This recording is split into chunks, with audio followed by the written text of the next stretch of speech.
As a freelance graphic designer, I spend countless hours working in solidarity in my home office. I work on average about 40 hours a week, and I think that time is crucial for me to get everything I need to do done and expand on my skills as a designer, content creator, and an artist. However, the power of good art and design comes from having good taste and a pool of inspiration you can pull from and expand on when you get into the work. And that good taste cannot be formed by sitting in an office all day.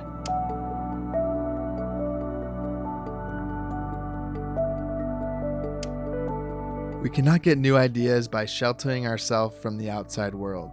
We need new perspectives, new places, and new people. When I'm constantly in that grind mode, that pool of ideas, inspiration, and creative flow begins to deplete. No matter how much you sit there and chip away at the work, for me, that creative energy is a finite supply and cannot be refilled by just doing more work. As creative people, we need to go out and live to gain a new experience and have that creative energy to put back into the work. Tasteful design comes from being a tasteful person, and I don't believe you can make meaningful art without going out and living a meaningful life. I recently took a trip to Europe with my fiance, and this is some of the visuals you are looking at now. I really wanted to express some of these ideas to you all, and I thought, I might as well give you some visual stimulation rather than you just staring at my mug all day per usual. So while on this trip, I thought a lot about this question people ask me online all the time. Where do you get your ideas? It's a deep one and something I don't think I'll ever be able to fully answer, because if we're being real, I have no idea where they come from either.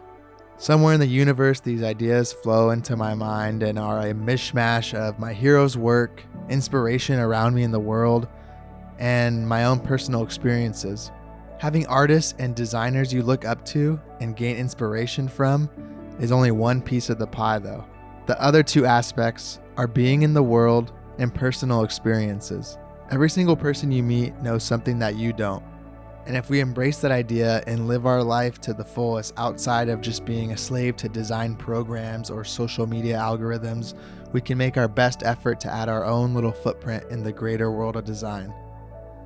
I had such a fun time on this trip and was inspired by the new environments and so much beautiful things I saw around me. Design, architecture, nature, coffee, food, all of it combined is something I can take from and put into my future work. And even if these times you spend not working or resting or playing don't feel like they're directly going to benefit your design or artwork later, I promise they will. You can get just as much value from going to a museum as going out to a bar with your friends. It all helps contribute to your own unique voice and perspective that you can bring to the world of art and design. I know that real work has to be done, and I'm still 100% a huge advocate for discipline and locking in during my time in the studio. But I just want to stress the importance of also living your life and rest. I think these days we live in a day and age that glamorizes and makes people want to prioritize 100% productivity and full-on grind mode and locking in. And like I said, there is a time and a place for that, but it's only one part of the equation.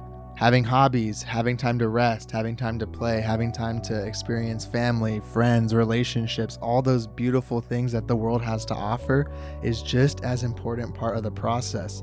And it may not seem like it sometimes directly.